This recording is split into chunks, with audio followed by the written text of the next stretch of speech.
గ్రామీణ ప్రాంత జనానికి జాతరలు రోజువారీ కష్టాల నుంచి ఊరటనిస్తాయి. ఆ జాతరలో జరిగే వివిధ కార్యక్రమాలు ఆటవిడుపునిస్తాయి. ఇక ఉత్సవాలలో జరిగే సంగీత విభావరి కవ్వాలి వింటూ మైమర్చిపోతారు జనం. గుడుల్లో భజనల మాదిరిగానే దర్గాల్లో కవ్వాలీలు కూడా జనంలో ఉత్సాహం నింపుతాయి.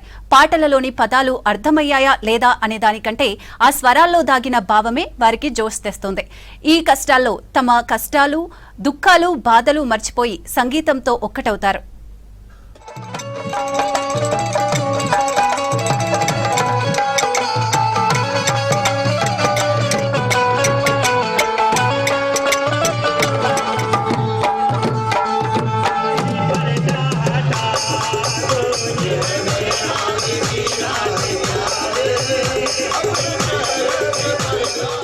జహీరాబాద్ ప్రాంతంలో జరిగే ఉర్సు ఉత్సవాల్లో కవ్వాలీలు చాలా ఫేమస్. కవ్వాలి వేదికపై ఎలాంటి హోదాలు ఉండవు.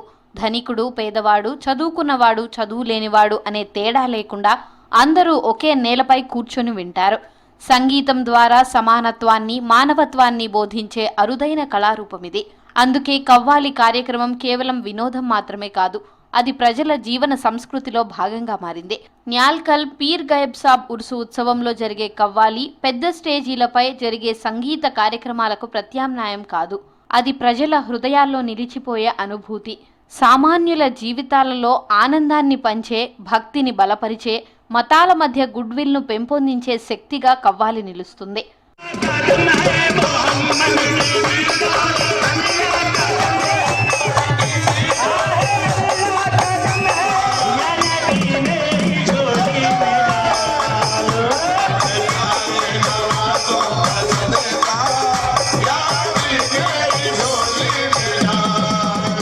కవ్వాలీలు సాధారణ ప్రజలకు చేరువైన సంగీత రూపం. పెద్ద పెద్ద మ్యూజిక్ కాన్సర్ట్, ఖరీదైన టికెట్లు ఇవి సాధారణ మధ్యతరగతి పేద ప్రజలకు సాధ్యమయ్యే విషయాలు కావు. కానీ ఉరుసు ఉత్సవాల్లో జరిగే కవ్వాలి మాత్రం అందరికీ తెరిచిన వేదిక. ఎలాంటి ఖర్చు లేకుండా, ఎలాంటి ఆర్భాటం లేకుండా స్వచ్ఛమైన సంగీతానందాన్ని అందిస్తుంది. అందుకే ఇక్కడ కవ్వాలీలకు మంచి ఆదరణ ఉంటుంది, అది కూడా కులమతాలకు సంబంధం లేకుండా. దర్గా కాడికి వచ్చినాం. ఇక్కడ దర్గా ఉన్న అక్కడికి మేము పోతాం. ఇక్కడ గైబ్ షా వలీ దగ్గర మేము వచ్చినాం. మాది నసీబ్, కిస్మత్, ఖుషి. ఎక్కడ అంటే అక్కడ దర్గాలో ఎక్కడ ఉంటే అక్కడ పోతాం మేము. ఇక్కడ ఎవరి గిట కుల ముతలం మతమలం ఏం లేదు. ఇక్కడ అందరు ఒక్కసారిగా ఉండి ఈ కార్యక్రమం జరిపిస్తారు. అందరు सरकार की बारगाह में आता हूँ और महफिल समा कव्वाली सुनाता हूँ और तमाम हिंदू मुस्लिम सरकार की बारगाह में सभी आते हैं और महफिल समा का लुत्फ़ उठाते हैं। और अल्लाह का करम है कि मैं हिंदुस्तान के हर कोने में, राजस्थान, गुजरात, यूपी, पूरा हिंदुस्तान के हर कोने में मैं अपने प्रोग्राम को पेश करता हूँ और तमाम ऑडियंस पब्लिक बहुत प्यार देती है. ప్రతి సంవత్సరం లాగా ఈసారి కూడా 359 హజరత్ పీర్ గయబ్ సాబ్ ఉర్సు షరీఫ్ నిర్వహించడం జరుగుతుంది.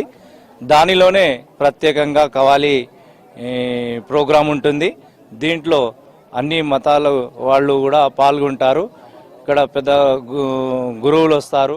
న్యాల్కల్ పీర్ గయబ్ సాబ్ ఉర్సు ఉత్సవంలో జరిగే కవ్వాలి ఆ ఉత్సవానికి ప్రత్యేక ఆకర్షణ.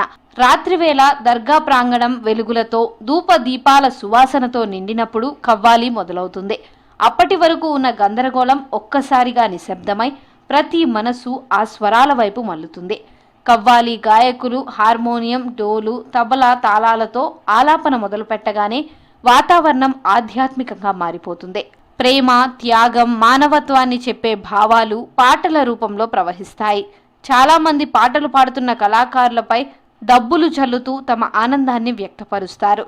కొందరు కళ్ళు మూసుకొని ధ్యానంలో మునిగిపోతే మరికొందరు తల ఊపుతూ తాళానికి తాళం కలుపుతారు. ఈ కవ్వాలీలో ప్రత్యేకత ఏమిటంటే మత భేదం లేకుండా అందరూ ఒకే వేదికపై కూర్చొని ఆ స్వరానందాన్ని ఆస్వాదించడం. హిందువులు, ముస్లింలు, ఇతర మతాల వారు కూడా భక్తిభావంతో పాల్గొంటారు. ఇక్కడ మన కర్ణాటక నుంచి కానీ తెలంగాణ నుంచి కానీ చాలామంది ప్రజలు ఇక్కడ ఈ దర్గాను దర్శించుకుంటారు.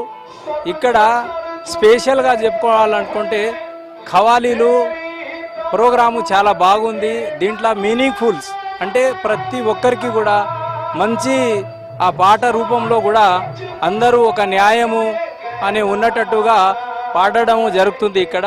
కవాలి ఎందుకు చేస్తారంటే కవాలి లోపట గురువులకు సంబంధించిన ధ్యానము, భక్తులు అంటే ఎవరికైతే ఇష్టపడతారో వాళ్ళు వాళ్ళ యొక్క భక్తులు అవుతారు. ఇప్పుడు ఇక్కడ హజరత్ పీర్ గైబ్ సాబ్ రహమతుల్లా అలై దర్గా దగ్గర జాతర ఉత్సవాలు నడుస్తున్నాయి కాబట్టి ఈ దర్గాకు ప్రత్యేకత ఉంది.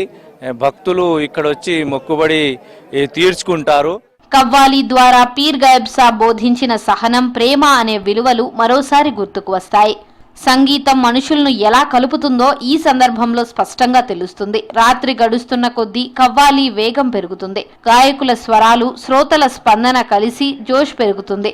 ఆ క్షణాల్లో దుఃఖాలు, బాధలు మరిచిపోయి గడుపుతారు జనం. అందుకే ఉరుసు ఉత్సవాల్లో జరిగే కవ్వాలి కోసం ఏడాదంతా ఎదురు చూస్తారు.